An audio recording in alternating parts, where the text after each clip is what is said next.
En esta noche vamos a abrir nuestras Biblias en el día sexto de la creación. El día sexto. Hemos llegado al sexto día. Y solamente quiero hacer una pausa aquí rápidamente para recordarles que nada más 3 veces se usa en el capítulo 1 del Génesis la palabra bara, o sea, la palabra crear. En las demás partes se usa la palabra asa, ya lo vimos también, A-S-A-H. Y las únicas 3 veces donde se usa la palabra bara, significa crear de la nada.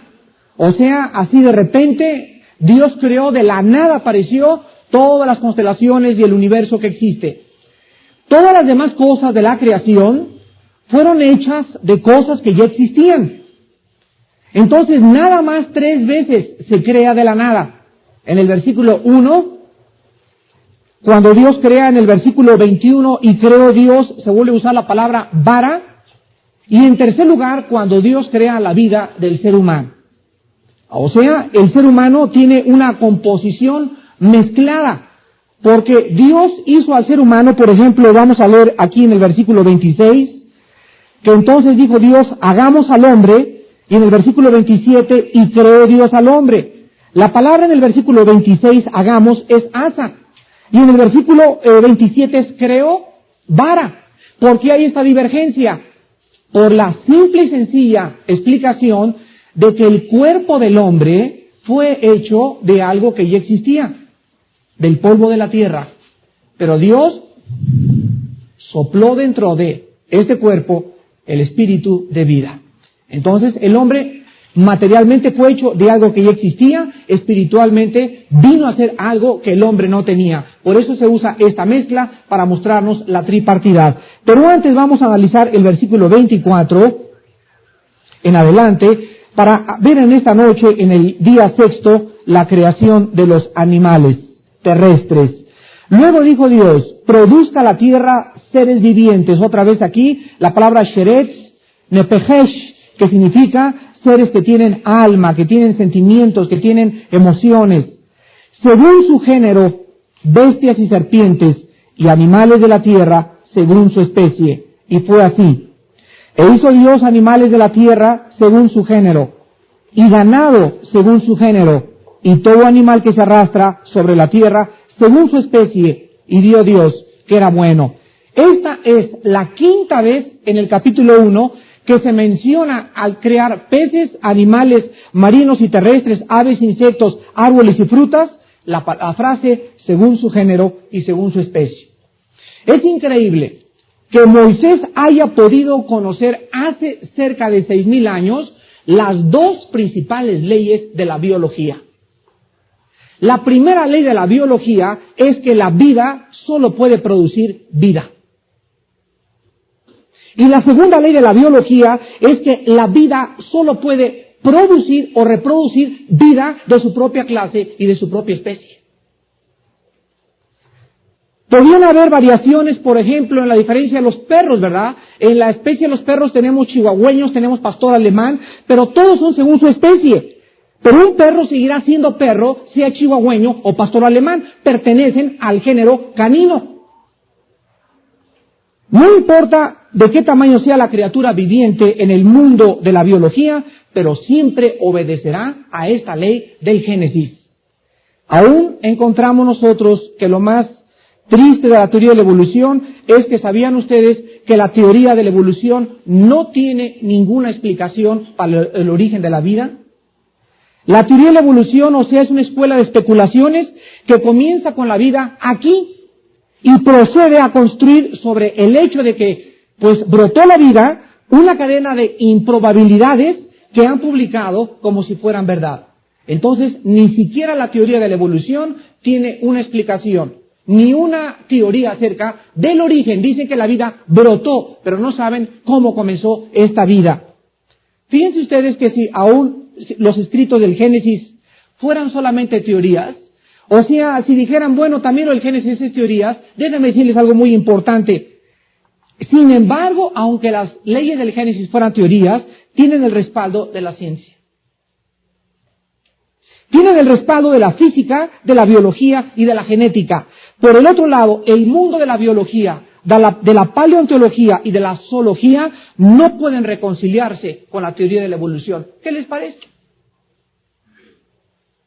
O sea, cuando hace 4 o 5 días, ahí en Cuernavaca hay un grupo que se llama People for the People, es una sociedad de extranjeros que viven ahí, y el presidente es un señor que es alemán, y este señor, aunque habla así un poco mocho el español, me fue a invitar y me dice, oiga, señor Alducin, oí su cassette sobre los gobiernos y la Biblia, y quiero que venga este grupo, porque este grupo todos son pipas. O sea, es un grupo social de extranjeros, alemanes, austriacos, todos hablan español, pero por favor, usted tiene que tener un tema que no vaya a representar la religión, porque no vienen a oír. No quieren saber nada de religión. Y le comencé a prestar algunos cassettes del Génesis, y me habló anoche, me dijo, he encontrado cuál es la solución. Vamos a nombrarle a la conferencia creación o evolución. Y entonces vemos que es una fuerte manifestación del Espíritu de Dios el que podamos penetrar de veras a nivel universitario, a nivel científico, a nivel escolar, a nivel biológico, a nivel arqueológico, en cualquier lado con este tema. Ojalá que ya esta semana o la próxima semana salga el libro que acabo de escribir sobre la creación y evolución, porque lo queremos el 50% donar a los universitarios. Porque los universitarios en México y en Latinoamérica ignoran toda la información que ustedes cada lunes a las 8 de la noche están recibiendo. Esta información no la tienen ellos, porque jamás les han presentado más que ataques, más que burlas y más que vituperios y escarnios de la palabra de Dios. Pero nunca les han presentado a la luz de la ciencia los hechos de la creación bíblica. Vamos a ver nosotros también en el versículo 24, que dijo Dios, produzca la tierra seres vivientes según su género, bestias y serpientes y animales de la tierra según su especie. Veamos aquí la división de las criaturas terrestres en 3 clases. En primer lugar tenemos, que dice el versículo, produzca la tierra seres vivientes, bestias. Aquí encontramos en la clasificación de bestias el ganado, o sea, caballos, camellos, vacas, burros, ovejas, todos los animales domésticos que Dios creó para que le sirvieran al hombre. ¡Qué coincidencia que en los desiertos haya camellos que se puedan montar! ¿Se imaginan ustedes que no hubiera habido jamás conquistas? Ni Aníbal hubiera podido cruzar los Andes sin sus elefantes, ni tampoco Alejandro el Magno hubiera podido conquistar casi toda Europa y el África y parte del Asia sin los caballos. De repente el hombre es puesto en un medio ambiente donde hay un animal que le va a servir de transporte. También fue por coincidencia, por mero accidente. Qué lindo que también Dios crea no solamente caballos y cabellos para transportarnos, sino que Dios crea ovejas para que nos puedan vestir. Dios crea perros para que nos puedan acompañar. Dios cría vacas para que nos puedan dar leche. Sin la leche no podríamos muchos de nosotros vivir, porque es uno de los elementos esenciales en la vitaminación del ser humano, el calcio que contiene la leche. Y anoche estaba leyendo que la leche de vaca tiene más proteínas que la leche materna, aun cuando la leche de vaca no tiene el número de defensas que tiene la leche materna. Entonces es preferible que una mamá alimente a su niño con leche materna, porque aun cuando la leche de vaca tiene más proteínas y más minerales, no tiene las defensas que por naturaleza ha producido Dios en los senos de una madre para alimentar a su bebé. Entonces aquí encontramos que todos estos animales domésticos, bueyes para arar, ¿qué hubiéramos hecho sin los bueyes para arar? Nunca hubiéramos podido arar la tierra, pues Dios crea un animalote así grandote, con cara de tonto, con sus cuernotes, y ese animal, la única especificación que tiene es que ha sido diseñado para que nos ayude a romper la tierra. Encontramos también los caballos para transportar, las ovejas para vestirnos, los burros para cargar. ¿Qué harían los inditos sin esos burros? ¿Qué haríamos en el desierto sin los camellos? Entonces Dios crea una clase de animales que se pueden domesticar y que el hombre ha usado desde que el hombre es hombre. ¿Sabían ustedes que el hombre sigue usando el mismo método para arar la tierra desde que el hombre fue puesto en la tierra? Lean Elías y encuentran ustedes que cuando Elías encuentra Eliseo arando la tierra con un par de bueyes. Y vayan ustedes por aquí a Mecameque y los alrededores y encontrarán que en México se sigue arando la tierra con la misma manera de hace 6,000 años. Y en Estados Unidos hay tractores con aire acondicionado. Y vas en tu combine, ¿verdad? Arando el trigo, una máquina te separa el trigo, el otro te lo corta, las mazorcas. Increíble. En México no hemos llegado a esta tecnología por falta de presupuesto.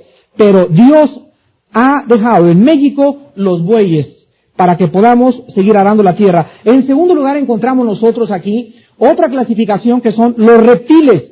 Aquí se define a todos los animales que se arrastran. ¿Saben ustedes que se conocen entre reptiles pequeños y grandes cerca de 800,000 tipos? Y de todos estos 800,000 que pertenecen a la especie reptil, todos son según su género. El evolucionismo no ha podido explicar, por ejemplo, por qué los insectos fósiles son iguales a los modernos. Un ejemplo es la cucaracha. Se considera la cucaracha uno de los insectos, o creo que el insecto más antiguo de la humanidad. Y la cucaracha no ha evolucionado, no le ha salido ni una pata de más, ni una antena de más, ni un ala de más, ni una boca de más, ni un ojo de más. Ni tampoco hay una transición ni una mutación entre una cucaracha ni un pájaro carpintero. Entonces la cucaracha ha seguido siendo cucaracha y las cucarachas fosilizadas jamás han podido mostrarnos científicamente un cambio. ¿Por qué? La pregunta es esta. ¿Por qué las cucarachas no han evolucionado en algo mejor? Otras preguntas a los evolucionistas son, ¿cómo llegaron las 15,000 especies de hormigas? 15,000 especies de hormigas a organizar la increíble sociedad que tienen de manera tan diferente. Hay hormigas carpinteras, cortadoras de hojas, hormigas de miel, hormigas de cosechas, hormigas guerreras, hormigas de fuego. ¿Cómo es posible que haya una sociedad tan perfectamente desarrollada y que en un hormiguero encontremos que hay unas que tienen el trabajo de peón, hay otras que tienen el trabajo, y todas se combinan y todas forman una sociedad? La organización de las hormigas no pudo ser un accidente. Lean ustedes Proverbios capítulo 30, donde se mencionan las hormigas. Proverbios capítulo 30, versículo 24 y 25.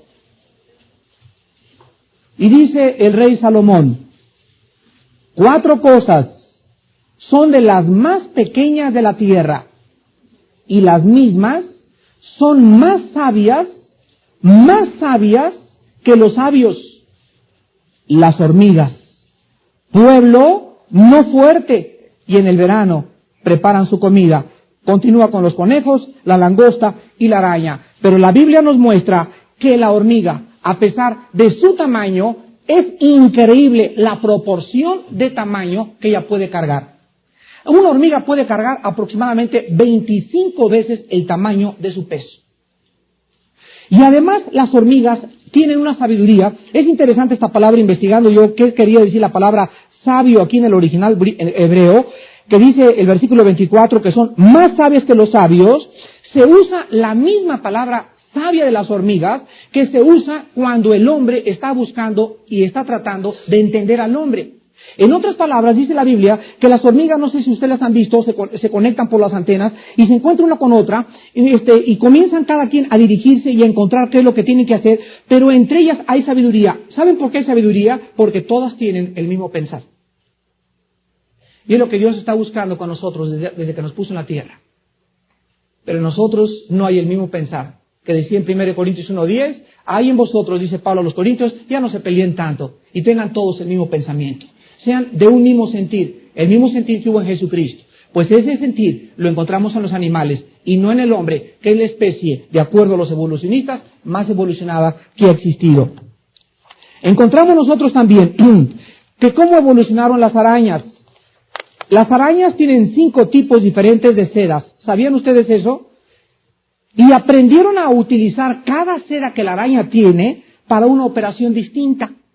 Por ejemplo, si tienes tú arañas en la bodega de tu casa, y en la bodega de tu casa solamente hay moscas, la seda que la araña prepara es especial para atrapar moscas. Hay otra seda especial para atrapar moscos. Y hay otra seda especial que ellas producen para atrapar animales más grandes. Pero de acuerdo a la presa, es la seda que ellas construyen. ¿Cómo pudieron estas arañas haber podido desarrollar esto de una forma tan maravillosa e ingeniosamente diseñada para que podamos creer que las arañas evolucionaron de los tiburones. ¿Cómo llegaron las abejas a aprender a dar forma a sus celdas? Escuchen, señores arquitectos que nos acompañan en esta noche, la perfección matemática de la celda de una abeja es el máximo de espacio con un mínimo de utilización de cera. O sea, creo que es hexagonal, si no me equivoco, la forma en que tienen los panales, pues de acuerdo a los científicos de la NASA, han dicho que es increíble el máximo de espacio que pueden encontrar en ese diseño que tienen hexagonal en su panal de abejas con el mínimo de peso y de espacio que pueden llenar. Este diseño para poder vivir y para poder reproducirse es absolutamente asombroso. Hace 2 días llegó un hermano cristiano a visitarme en mi casa y me dijo, fíjate que nos acaban de pasar una película sobre las abejas africanas. No sé cuántos de ustedes tengan información acerca de esto, pero se los voy a compartir. La abeja africana se diferencia de la abeja italiana, así se le llama la de nosotros, italiana, en que la abeja africana es más excitable y cuando pica a alguien se viene toda la manada. Las abejas que tenemos común y corrientes, cuando tú pasas debajo de un panal, puede ser que una sola te corretee y te pique. Ahora, la abeja africana actúa de diferente manera, pues ya llegaron al estado de Chiapas. Ahí están y ahí las filmaron. Cuando una persona pasa cerca, aproximadamente 50 o 100 metros, de un panal donde se encuentran las abejas africanas, esa persona no queda viva, pero ni de chiste. Y nos mostraron en una película un guante picado por las abejas africanas y cómo la abeja africana, cuando clava el aguijón, tiene que morirse. Porque las abejas al picar, fíjense ustedes que su aguijón está conectado con su sistema digestivo. Y cuando te pican, se queda el sistema digestivo dentro de la picadura. Entonces, se sacrifican para poder picarte y mueren todas. Entonces, la abeja cuando pica, se muere porque deja en el aguijón el aparato digestivo. No sé cuándo vayan a llegar a Ciudad Satélite, pero si llegan, ¿verdad? Pues vamos a estar preparados para que esos muchachos que les encanta aventar piedras a los panales, no te vayan a salir africanas porque te enterramos mañana. Tenemos especies, también por ejemplo, como el alacrán. ¿Sabían ustedes que la hembra mata al macho después del apareamiento?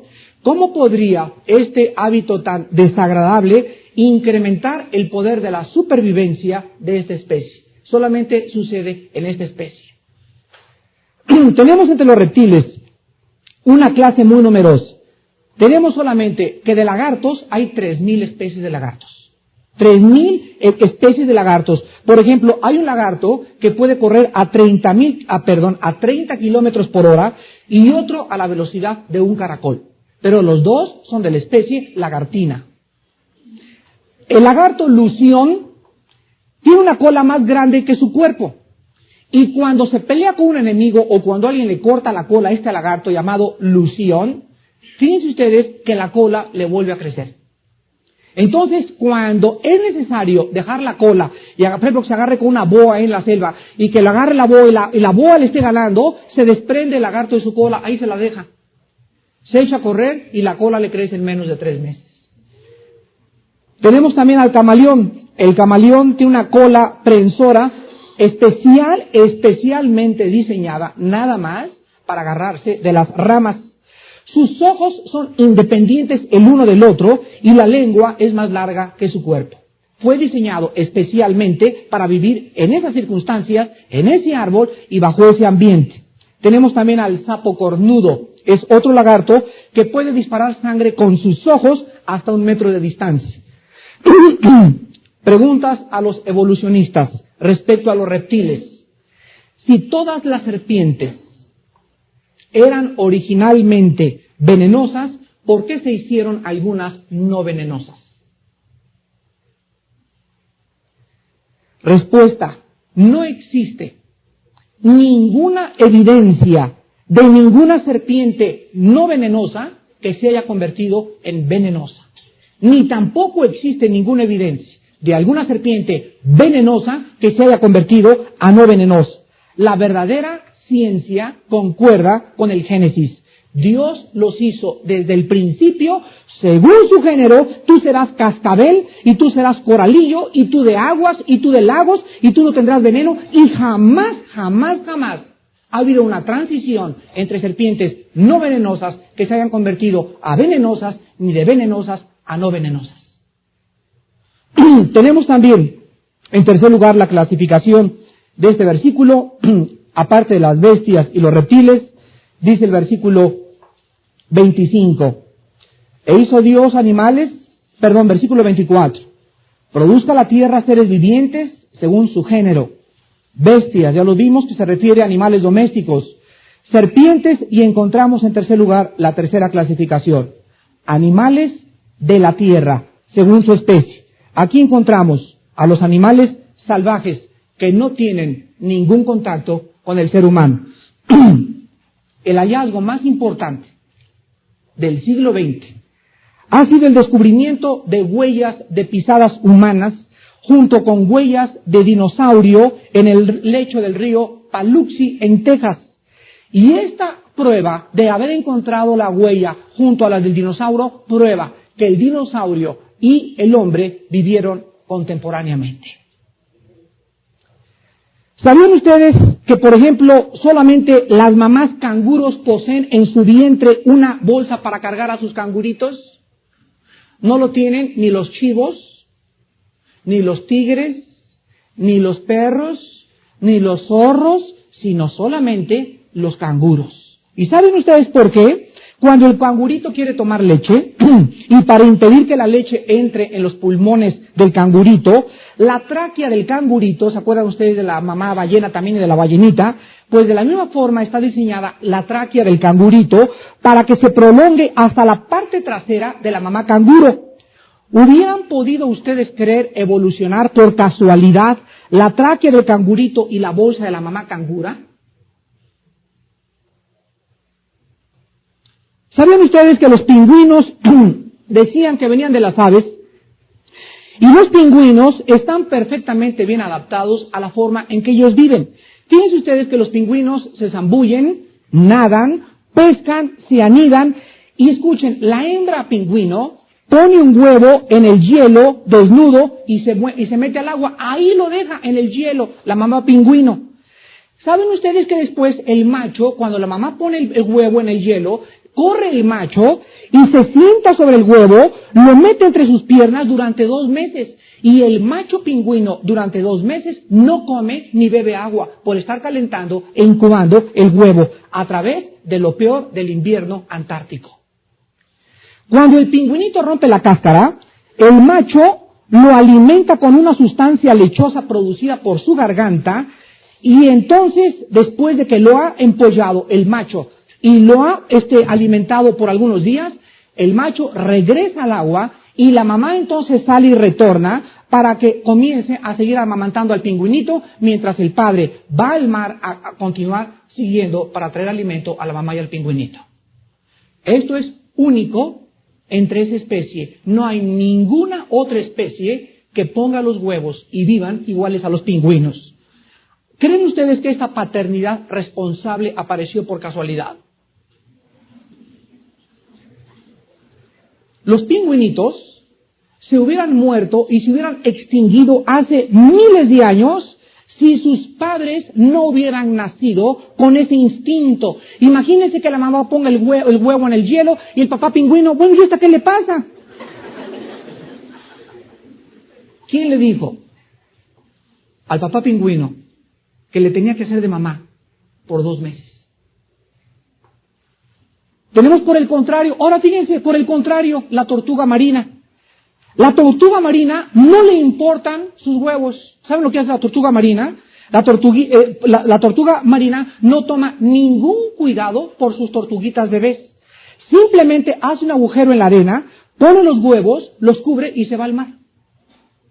¿Cómo sabe ella que el sol va a incubar sus huevos? ¿Y cómo sabe el pingüino que el hielo no va a incubar sus huevos? ¿Cómo saben esas criaturas que los huevos, para el último de los casos, tienen tanta importancia? La tortuga se regresa al mar porque algo en ella, en su instinto que Dios puso, sabe que están bien. y que el sol los va a incubar. Pero el pingüino no sabe que el sol los va a incubar. El pingüino sabe que el papá tiene que incubarlos. Y cada animal, según su especie, es guiado según los instintos que el Dios y Padre de Jesucristo puso en ellos. La única respuesta que tenemos en esta noche es que el Dios creador creó todas las criaturas, pequeñas y grandes, perfectamente adaptadas a su propio ambiente. Escuchen, y le concedió a cada una de ellas el instinto de hacer lo necesario en el momento preciso, a fin de asegurar la supervivencia de la descendencia de ellos. Resumimos pues que esta ley de que cada criatura se reproduzca según su género y según su especie es comprobada por la zoología, por la genética, por la biología, por la arqueología, por la geología, pero principalmente por la zoología, la biología y las leyes genéticas. Es el Génesis científicamente correcto. Ahora, antes de acabar y entrar a la creación del hombre, quiero darles una noticia muy triste. Cuando el hombre quiere alterar el uso que es por naturaleza, como en el caso del burro que se mete con una yegua y que nace una mula, ya vimos que genéticamente nace una raza híbrida. No hay reproducción después de la mula. Hasta ahí llegó, porque se violó la ley del Génesis. La única raza que ha violado la ley del Génesis ha sido el ser humano. Vean Romanos capítulo 1. Nunca un gorrión ha perseguido a una pájara carpintera. Nunca un caballo ha correteado a una chiva. Nunca un conejo ha correteado a una tlacuacha. El tlacuache persigue a las tlacuaches femeninas, el caballo a las yeguas, el perro busca a las perras, no anda correteando conejas. El gorrión anda buscando una gorrioncita, no una petirroja. Cada animal cumple esta ley de reproducirse según su género y según su especie. Pero el hombre violó esta ley. Dice en Romanos capítulo 1, versículo 26, por esto Dios los entregó a pasiones vergonzosas, pues aún sus mujeres cambiaron el uso natural por el que es contra natura. Violaron la ley de Dios según su género y según su especie. Dios creó al hombre para que tuviera relaciones sexuales con una mujer. Y el cuerpo de la mujer fue diseñado especialmente para recibir al hombre. Pero el hombre cambió este uso. Y el hombre, en lugar de irse con la hembra, el hombre se volteó y comenzó a tener relaciones, hombres con hombres, mujeres contra mujeres. Es la única raza que ha violado la ley del Génesis. Qué triste. Y el juicio de Dios se ha manifestado en sida, herpes, degeneramientos, violaciones, enfermedades venéreas, hijos con problemas, etcétera, etcétera, porque desde el principio cualquiera que quiera violar un solo ápice o le quiera quitar una sola tilde a esta ley, recibirá en sí mismo la retribución debida a su extravío. Llegamos pues a la creación del hombre y regresamos al Génesis, versículo 26, y vemos la creación del hombre. Muere Mahoma en el año 375 después de Cristo en la ciudad de Medina, y Mahoma en su lecho de muerte profiere estas palabras: aún no he comprendido ni he encontrado la justificación, de este universo.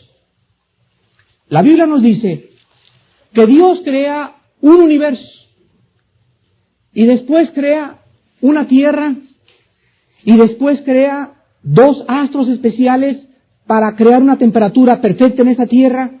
Después saca de esa tierra la tierra seca y la divide en agua. después se evapora una capa para hacer un invernadero alrededor de la tierra, después Dios crea los animales del mar, después Dios crea las aves del cielo, después Dios crea los árboles y todo lo que existe, y todo está listo para el sexto día de la creación. La respuesta a Mahoma es la siguiente. La razón de ser del universo es la Tierra. La razón de ser del planeta Tierra es el ser humano. Todo llevó un orden perfecto. Y hasta que no estuvo el medio ambiente perfecto, hasta que las plantas estuvieran produciendo la clorofila exacta, hasta que el oxígeno estuviera mezclado en su 78% de nitrógeno con otro 20 y tantos % de oxígeno y los demás de gases, hasta que hubiera la capa de ozono que impidiera la filtración de los rayos violeta, hasta que estuviera todo el medio ambiente, Dios entonces presenta a los querubines y a los serafines, dicen Job, que era una fiesta tremenda cuando los ángeles vieron, y ahora le dice Dios, vean mi obra maestra, y en ese día Dios crea a la raza de seres humanos. Y todos los querubines y todos los ángeles. Pero ¿en qué se diferenciará del canguro? ¿En qué se diferenciará del gorila? Y todos preguntándose los querubines, oye, cuéntame, ¿tú qué piensas aquí de esto? Y los ángeles, Gabriel preguntando por todos lados, ¿no? Y nadie sabía, era un secreto escondido en la creación de Dios. ¿Cuál era esa cosa tan específica y tan grande que haría del ser humano el hecho de que Dios tendría que tomar un cuerpo igual al nuestro y venir a morir en una cruz por todos nosotros? ¿Qué era lo que el hombre tenía tan especial que Dios lo había hecho un ser tan especial y no lo había hecho un simple animal? El versículo 26 nos los dice. Entonces dijo Dios, hagamos al hombre a nuestra imagen, conforme a nuestra semejanza, y señoreen los peces del mar, en las aves de los cielos, en las bestias, en toda la tierra y en todo animal que se arrastra sobre la tierra. Y creó Dios al hombre a su imagen de Dios lo creó, varón y hembra los creó. La respuesta se encuentra en que nosotros seres humanos, tú amigo que no tienes a Cristo, aun cuando no lo tengas, y yo que soy cristiano, dice la Biblia que nosotros llevamos dentro de nuestra conciencia la imagen y la semejanza del que nos creó. Vamos en esta noche a explicar qué significa la frase imagen y semejanza, pero antes quiero que noten en el versículo 26 que encontramos en el plural otra vez. La palabra hagamos. Dios está hablando en plural, porque el Padre es creador, el Hijo es creador y el Espíritu Santo es creador. Los tres son creadores, los tres son omnipotentes, los tres son omnipresentes, los tres son omniscientes, los tres tienen todos los atributos de la deidad y los tres son tres personalidades enteramente distintas, pero los tres tienen la misma esencia de la divinidad. Los tres son un solo Dios. Vemos entonces que esta frase hagamos se repite en el capítulo 3:22, vamos a verlo rápidamente, 3:22 del Génesis. Ahí se vuelve a repetir. Y dijo Jehová Dios, he aquí el hombre es como uno de nosotros. Ahí está hablando otra vez en plural, y se repite en Génesis capítulo 11, versículo 7. 11:7. Ahora pues, descendamos y confundamos allí su lengua, para que ninguno entienda el habla de su compañero.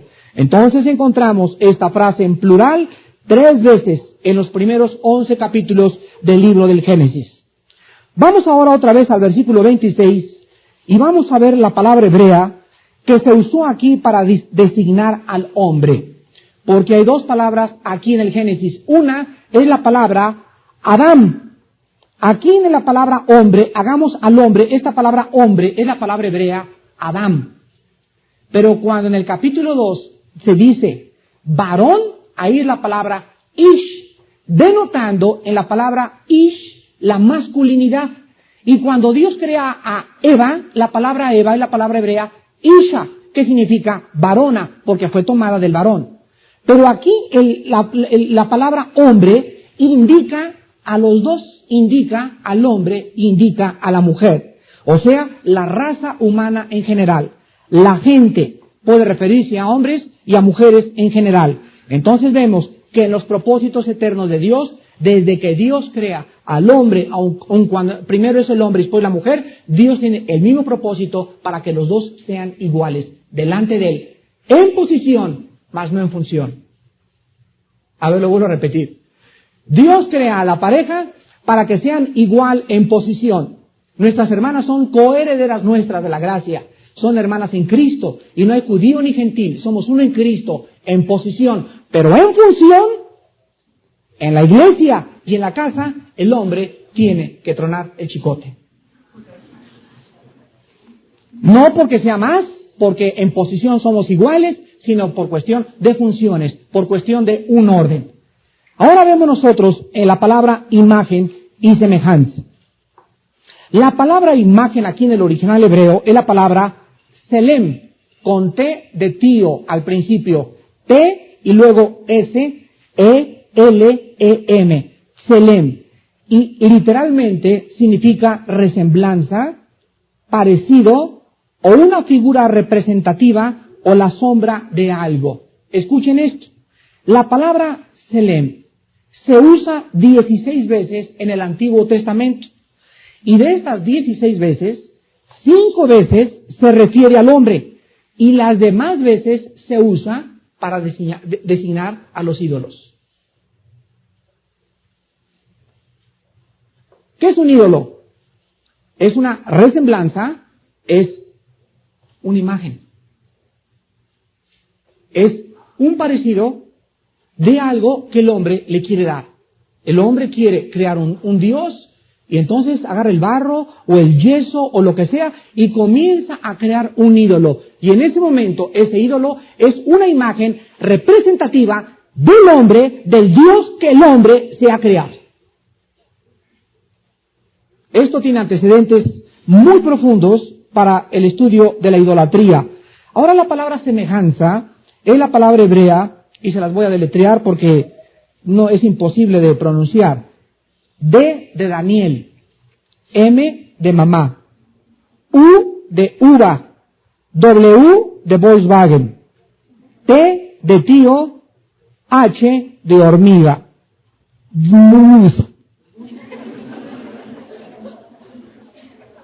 Vuelvo a repetir, es la palabra D de Daniel, M de María, U de uva, W de Volkswagen, T de tía, H de hormiga. Y el significado es casi igual a imagen. Pero hay una cosa muy importante que vamos a descubrir en esta noche. Porque en el diccionario hebreo dice así, la palabra numus es un modelo de algo, un parecido que refleja al original. Entonces, ¿qué significa que nosotros tenemos la imagen y la semejanza de Dios? Bueno, significa dos cosas. Número 1. Significa que nosotros somos parecidos a Dios, porque Dios es espíritu. Juan 4:24. Dios es espíritu y los que le adoran es necesario que le adoren en espíritu. ¿Por qué cuando la Biblia dice que es imagen y semejanza? ¿Por qué no significa que Dios tenga un cuerpo como nosotros? Por el simple hecho que cuando Jesucristo vino al mundo dijo que un espíritu no tenía carne ni huesos. Entonces, en primer lugar, el hombre iba a reflejar dentro de su creación, dentro de su conciencia, dentro de su espíritu, algo que solamente Dios tenía, el espíritu. Los animales no tienen espíritu. Entonces vemos nosotros que esta imagen es la capacidad de ser parecidos a Dios en espíritu. Parecido, no somos dioses. Somos el reflejo, la resemblanza de aquel que quiere que nosotros manifestemos esta luz y que cuando los hombres vean la luz puedan creer que Él es real. Y en segundo lugar, la semejanza es funcionar de acuerdo a esta capacidad. A ver, se los voy a repetir. La imagen es la capacidad de tener el Espíritu de Dios. Pero la semejanza es funcionar de acuerdo a esta capacidad. O sea, ser santo, justo y verdadero. Vean Efesios capítulo 4.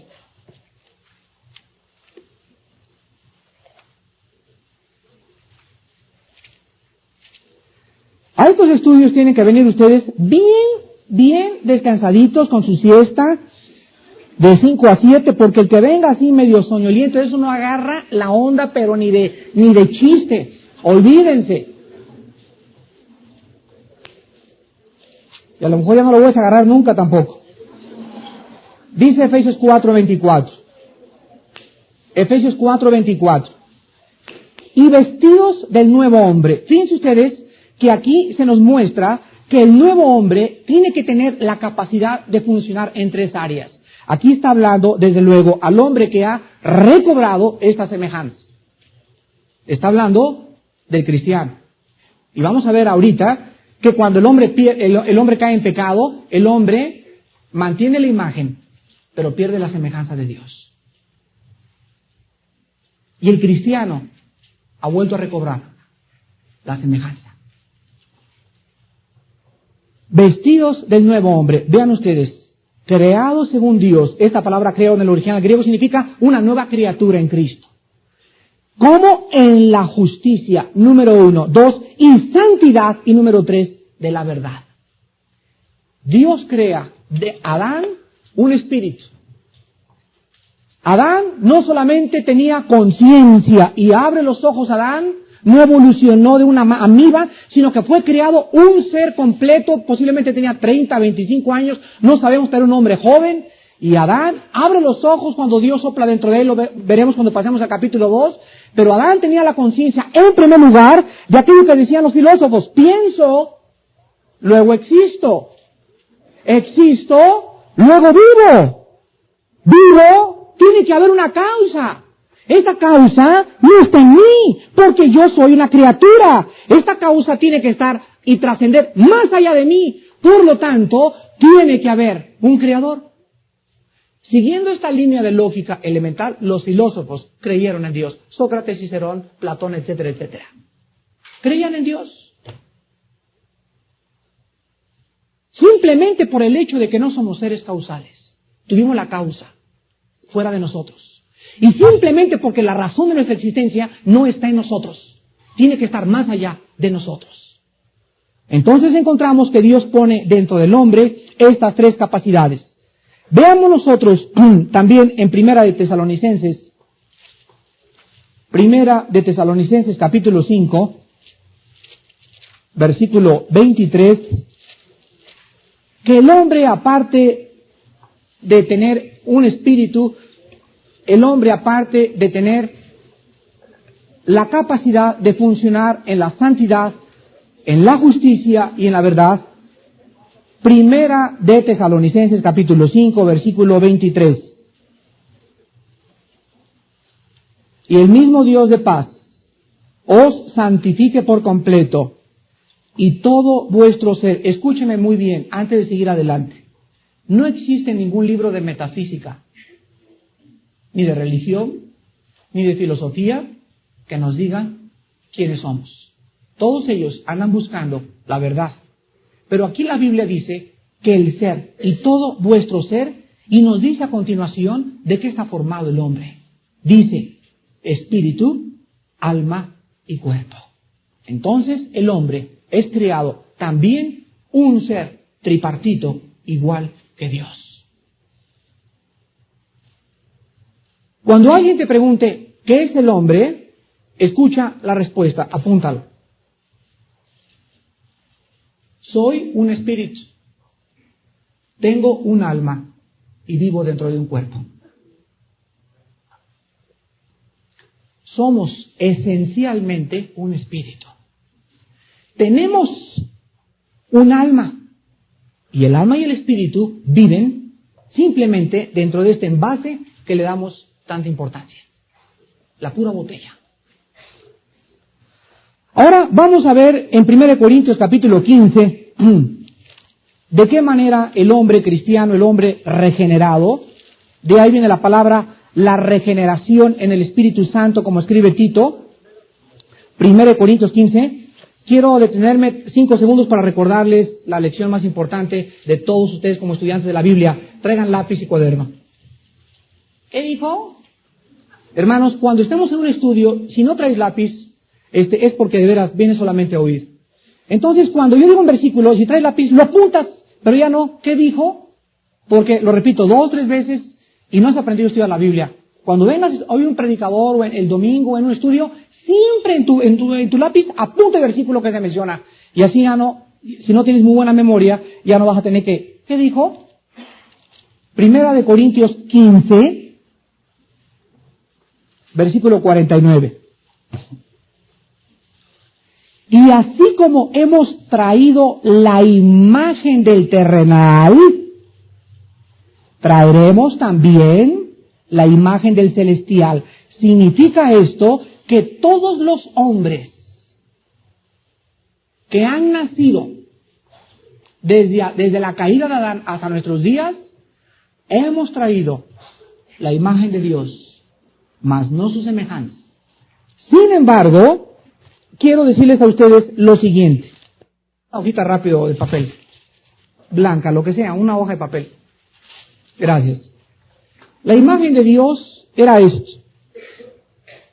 Y aquí estaba escrito santidad, justicia, verdad. Así era Adán. Cuando Adán cayó, la imagen de Dios dentro del hombre se hizo esto.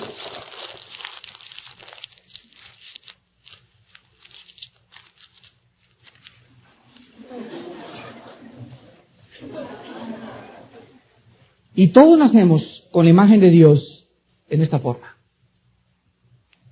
Totalmente pervertida, distorsionada y alejada de su original.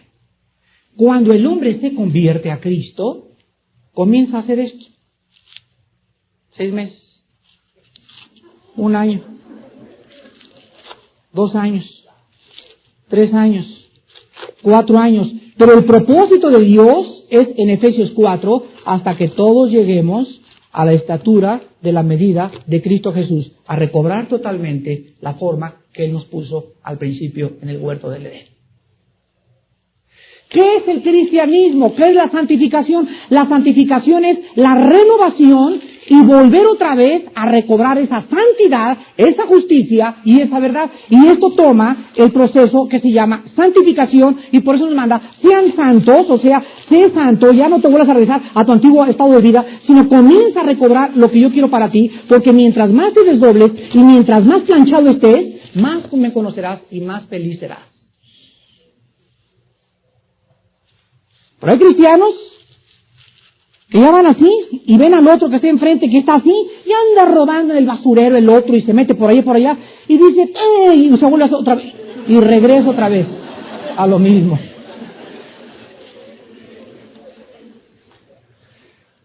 Vean ustedes entonces que dice la Biblia en el Nuevo Testamento que hemos traído, aquí no está hablando de los convertidos, aquí está hablando de todos. Así como hemos traído, o sea, cuando nacimos los seres humanos, trajimos algo entre nosotros, la imagen del terrenal, así también traeremos la imagen del celestial. Ahora muy bien, vamos a estudiar las 3 características que se refieren a la semejanza de Dios, la santidad, la justicia y la verdad.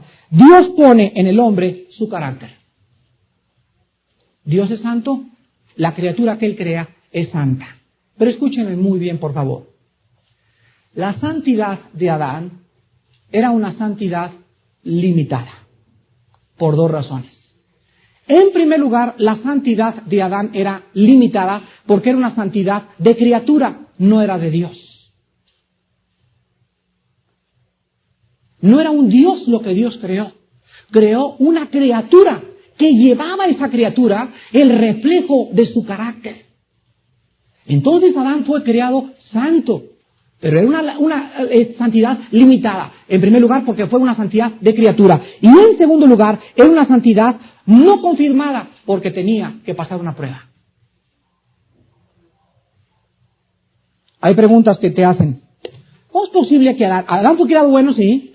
Santo, sí. Santísimo, sí. Santísimo, santísimo, santísimo, no. Y entonces, ¿cómo que no? No, porque no fue hecho Dios. Entonces, cuando Dios creó a Adán, en Adán existía la capacidad de pecar. Y cuando Adán fue confrontado con la prueba, cuando lleguemos a Génesis 3, les explicaré las implicaciones teológicas y de qué manera Dios tenía que crear una criatura, que esa criatura llevara no solamente su carácter de santidad, pero que esa criatura no fuera un robot.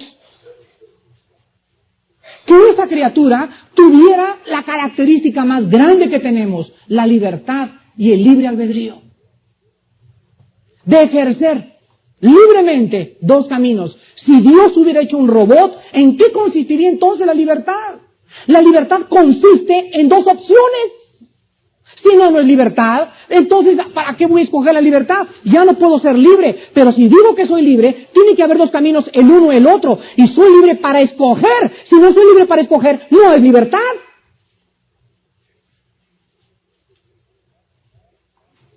Entonces Dios pudo haber creado robots con cuerda y nunca pequen, siempre sean así, pero Dios le place y Dios tenía todo preparado. Y aparte de eso, prepara Dios y estudia todo lo que pasa. Desde antes de la eternidad sabía que Adán iba a caer, sabía que iba a pecar, sabía todo lo que iba a pasar en la tierra y al mismo tiempo aprovecha todo el mal que ha habido en el universo para reflejar más fuerte su santidad. Para mostrar en los siglos venideros las abundantes riquezas de su gracia para con nosotros en Cristo Jesús. Como dice en Efesios capítulo 2. Entonces vemos que el hombre en lo profundo de su conciencia pierde la imagen, cae en el pecado, pero el hombre ahí en lo profundo de su conciencia, por llevar distorsionada la imagen de Dios, el hombre anhela en lo profundo de su ser bueno. Anhela, pero no puede.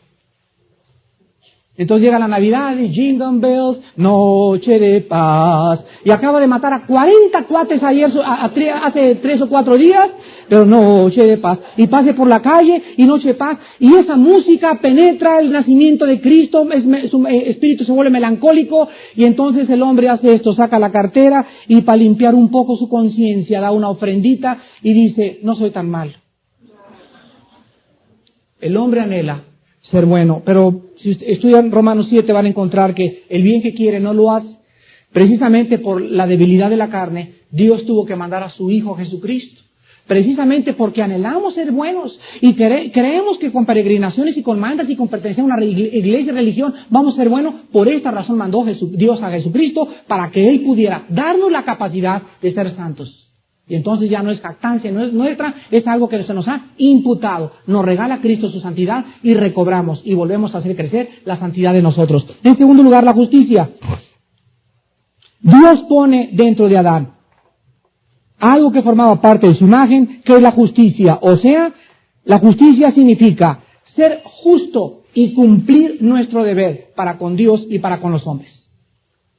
Ser justo significa cumplir mi deber para con Dios y para con los hombres. El hombre peca y nosotros encontramos que ahora el hombre se vuelve injusto y ahora el hombre se niega a cumplir su deber, ni para con él ni para con los hombres. Por eso el hombre explota al hombre. ¿Qué es la historia? Es una opresión. Cuando Carlos Marx comenzó a estudiar su lectura El proletariado y la dialéctica marxista-leninista y la dialéctica del materialismo, Carlos Marx descubrió y dijo, es increíble la explotación, pero él atribuyó el problema a los ricos y dice, es que es el rico oprimiendo al pobre, y si eliminamos al rico y subimos al mismo nivel al pobre, va a haber una equidad y una justicia igual. Pero Carlos Marx se equivocó, porque al pobre lo hace rico y se vuelve igual. No es el rico, es el corazón, es la perversión que tiene el hombre de explotar a su prójimo. El hombre es injusto y no le paga a los trabajadores, tienes una fábrica y le exprimes a tu trabajador y sabes que la ley dice que 8 horas y lo haces trabajar 10 y no le paga la hora extra. Y vienes el domingo y cuidado, y más vale que hagas méritos porque ni contrato te hago. Es una explotación que dice Santiago capítulo 5, aullad ricos por vuestras riquezas, porque os habéis enriquecido explotando a los obreros. Por eso el marxismo tiene tanta fuerza en el mundo entero, porque todos anhelan equidad y justicia, porque Dios puso en el hombre el sentido de la justicia. Y en tercer lugar tenemos la verdad. Dios pone dentro de Adán la capacidad de saber que Él era el Dios verdadero. El hombre lleva entonces en lo profundo de su conciencia total característica de Dios, la búsqueda de la verdad. ¿Y por qué creen ustedes que existen las religiones? ¿Qué son las religiones? La búsqueda de la verdad. ¿Qué es la filosofía? La búsqueda de la verdad. ¿Qué es la metafísica? La búsqueda de la verdad. ¿Y por qué el hombre busca la verdad? ¿Por qué el hombre se mete con los Hare Krishna? ¿Por qué se va a las montañas del Tíbet? ¿Por qué va a la meditación? ¿Por qué se mete a la psicología? ¿Por qué se mete a la dianética? ¿Por qué se mete con los gurús? ¿Por qué va a las religiones? Porque el hombre anhela algo en su conciencia, le dice, tiene que haber algo fuera de allá, ya estoy cansado de Aladino y la lámpara maravillosa, tiene que haber algo más fuera de Calimán. Entonces el hombre en su búsqueda vaga por filosofías, vaga por religiones, y de repente el hombre se encuentra en esta noche con alguien que te dice, yo soy eso que estás buscando. ¿Tú? Yo soy. Y no hay verdad más que yo. Y todas las demás cosas son mentira. Yo soy el camino, la verdad y la vida. Y si tú me entregas en esta noche tu vida, tú volverás a recobrar esta imagen y descubrirás la razón de tu existencia, o te recobrarás la armonía con mi Padre y conocerás la verdad. Y la verdad te hará libre. Oremos. Padre, te damos gracias en esta noche por tu palabra y porque el hombre no ha llegado a comprender todavía tu creación. El hombre sin Cristo es un hombre cuya mente está llena de humo, de tinieblas, envidioso, explotador. Sus pasiones le dominan, ajeno de la vida que hay en ti, por la ignorancia de su corazón, y continuando así llegará hasta perder la sensibilidad y a perder el uso natural y a convertirse en un degenerado o en una degenerada. Este es tu juicio sobre aquellos que desprecian y detienen con injusticia tu verdad. Padre, ayúdanos a comprender más y más el profundo significado de ser tus representantes. Y ahora, como embajadores de Cristo, os decimos, como si Cristo hablara por nosotros, reconciliados con Dios. Hagan la paz con Dios porque Él estaba en su Hijo, no tomándonos en cuenta nuestros pecados. Y nos dio el ministerio de la reconciliación, para que, habiendo recobrado la semejanza de Dios, y estando creciendo en la santidad, en la justicia y en la verdad, compartamos las buenas nuevas de salvación a un mundo degenerado. Un mundo corrompido, un mundo que como alacranes se están matando unos a otros. Un mundo desorientado, un mundo llevado al borde de una tercera guerra mundial porque no han entendido que no somos animales. Pero es un mundo en rebeldía contra ti, Señor. Porque separados de ti, nada podremos hacer. Tú permitirás que este mundo llegue a este caos para mostrar en los siglos venideros que esta raza que tú creaste y se rebeló contra ti fue la raza más absurda e ilógica e irrazonable delante de todas tus criaturas que has creado. Las mismas hormigas tienen más sabiduría que muchos que no te conocen. Las vacas conocen a su amo, pero tu pueblo no sabe quién eres tú. Oh Padre, danos sabiduría para seguir hablando de ti y mostrándole este mundo escéptico, ascético, ateo e incrédulo y agnóstico que tú eres Dios en el cielo y en la tierra y que en Jesucristo encontramos la reconciliación y el perdón de nuestros pecados y la verdad que nuestras vidas necesitan para salirnos de las filosofías y abrazarnos al crucificado y entender que nuestra vida está escondida en Él por los siglos de los siglos. Amén.